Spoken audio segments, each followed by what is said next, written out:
Hey guys, it's Graham. What's cracking? There's weird stuff happening in the comments on the videos in the last couple of weeks. I think last week I had some dude just pop up and start commenting in German, and I've only got an absolute kindergarten level familiarity with German. Today I've got some dude in French on the Rogue and Savage Land video. I don't get it. And I actually do have a basic functional familiarity with French, and I was going to respond to him, and finally I was just like, oh, wait a minute, no, I'm not going to do that. Graham, why do you know French? Because I was once a thirsty simp in my early 20s, and I tried to learn it to impress like two or three different girls, but women are so unreasonable, and the ones that speak French are not any less so. So, yeah, je parle un petit peu de français. Mais Dieu m'a fait américain parce que je suis mieux qu'un français. Hon, hon, hon, hon, hon, baguette. So there you go. Happy Pride Month, France. Whatever. Graham, you're being racist. I'm so glad you noticed. What's the book today? It's called THIEFTAKER by D.B. Jackson. A couple of weeks ago, as I anticipated the start of America Month, which is June, kicks off between Memorial Day in May and Independence Day in July, with Flag Day right smack in the middle coming up this Saturday. Was looking at books that I might want to read this year that I hadn't yet. I'm obviously doing the slow crawl through Washington Irving's bio on Big Daddy George, but I was curious to see if there were any more American Revolution settings for fantasy that I had not yet had the chance to enjoy.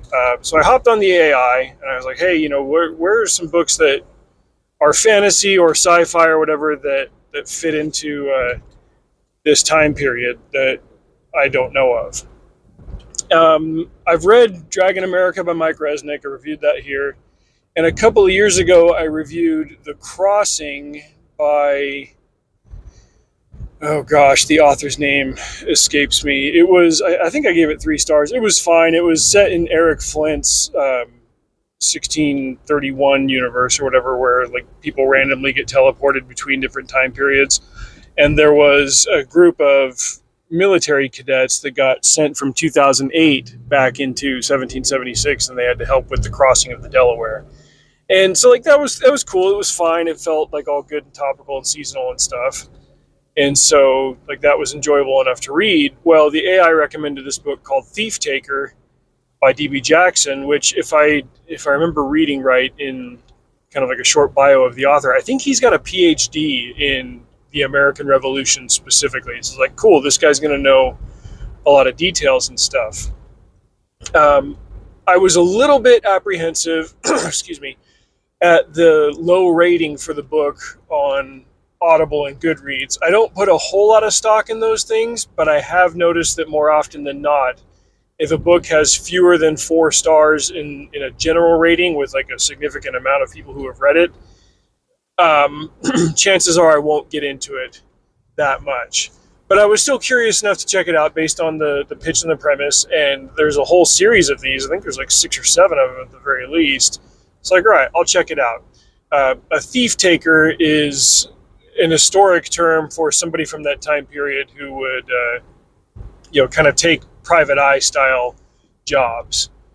And in this case, the main character is a guy named Ethan Cale, who also happens to be a conjurer, something of a witch, but not quite a witch.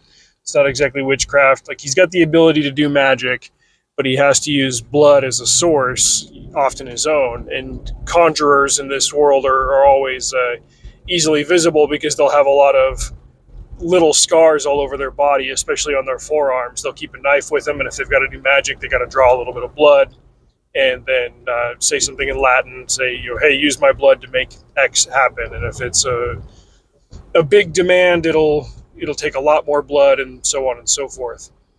It was a good blend of like having a resource-based magic system, but it didn't get so far into the minutia of the measurements of it where it's like, oh, I need exactly this many drops to perform, like, because that kind of stuff can really slow a story down, but you could tell that there was effort put into that. So Ethan Cale is in Boston in 1765. He's in his late 30s, and his life has been derailed. He's a guy who's kind of living the single bachelor life. He's got some friends, he's got plenty of enemies. He kind of lives the 18th century equivalent of paycheck to paycheck, and he works in Boston as a thief taker. People hire him to track down missing items or to find the truth of certain events, but very rarely does he get hired to find a killer. But in this particular case, he does. There's a woman who was killed, a young woman, and a valuable brooch that belongs to her family is missing. Ostensibly, he's hired to find the brooch, but because this is a murder case, chances are that if he finds the brooch, it will lead him to whoever killed this young woman. And as you might expect with a procedural, he starts pulling at threads, and he starts pissing off powerful people who are involved in ways that he doesn't immediately understand. And there are people who are trying to mess with him as he's getting to the bottom of this case. And it's all set against the backdrop of pre-revolution era Boston. The Sons of Liberty are out doing their thing. In fact, there's a riot that happens in the book that's kind of fomented by them. And the details are all there, but they're not, I don't know, like, he struck a really good balance with this whole thing. Like, he put the historically accurate details in there, the stuff that he would know from his doctoral studies, Jackson, the author, but he didn't sit there and like use the book as an excuse to teach a college lecture about this is what this period looked like and this is what the day-to-day looked like here. And like he worked it into the story well enough so you knew what an average day looked like for Ethan Cale without getting so lost in those details. Even so, there were times when the book kind of dragged on. I gave it 3 stars out of 5. I'd say upper 3. I'd probably give it 3.5, and technically that means you got a round to 4. But I don't know. Like I wasn't feeling a complete 4. It was just a very good 3. This is the kind of story that I know my wife would like. She likes reading Regency books, not necessarily like Regency romance, but she likes Regency era fiction and Victorian fiction and stuff. I thought, well, this is obviously going to have a more American flavor to it, but it works really well, and it's on par with a lot of those books that she has read, some of which she's recommended to me. I recognize that they are done well, but I'm looking for something just a little bit more exciting. You get fits of that excitement. You get little bits of it here and there, as Ethan ends up having to tangle with somebody, or he's pushed into a corner and he's got to fight his way out. Like there are bits of that happen along the way, and he does cross paths with actual historical figures throughout the course of his investigation. He meets Samuel Adams and James Otis and Benjamin Church. He even has a meeting with Thomas Hutchinson, with the lieutenant governor, I believe he was, of Boston at the time. And it works well. Like it is purely an historic novel. The fantasy elements are there as much as they need to be, but it is also a detective novel or a private eye novel. There were times when I was like, okay, this could be a Harry Dresden case, but it's a little bit less action laden, compared to a Harry Dresden book. It just, I don't mean this in a pejorative sense. It just feels kind of female coded because it focuses a lot more on, relationships and the people and stuff. And, the trite saying, like, men care about things, women care about people. Like it's focused on that side. But I could recommend this book to pretty much anybody, especially somebody who's interested in historical fiction and is a history buff. Content-wise, it's also pretty clean. I don't remember there being any profanity. And, excuse me, while Ethan is not married and he does have the 1765 equivalent of a girlfriend and they've got a sexual relationship going on, like, they wake up in bed and she's obviously, into him in that sort of sense. But you're never in scene for it, which is something that I appreciate. If this is the first time you're watching a Graham Bradley video, my rule about sex is that there are 2 types of authors. There are those who write it and those who have it, and never the twain shall meet. I prefer not to read it. I don't find psychologically a whole lot of difference between reading a fictional account of it and watching a fictional account of it or watching somebody else get it on. I just think that should be a private thing. Obviously, sex is a motivational factor for characters and for things going on in the story. It's not something that you should completely erase or ignore.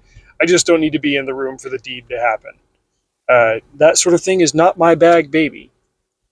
Anyway, there was a sufficiently satisfying twist and revelation and conflict at the end. Like it gives you the things that you're looking for in a private eye novel, in a mystery novel.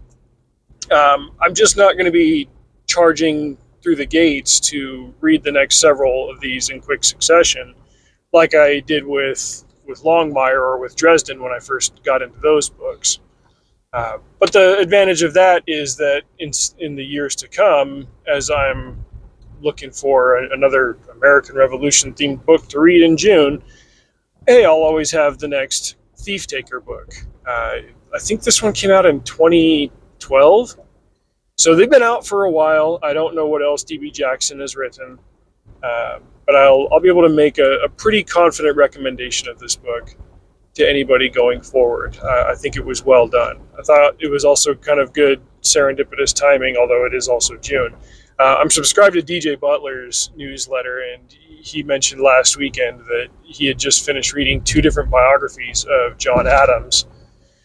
One of them was kind of boring, and the other one was very negative, which I think there could be benefit to reading something like that, just because John Adams and David McCullough are always the example that I give of a biographer who's too friendly to his subject.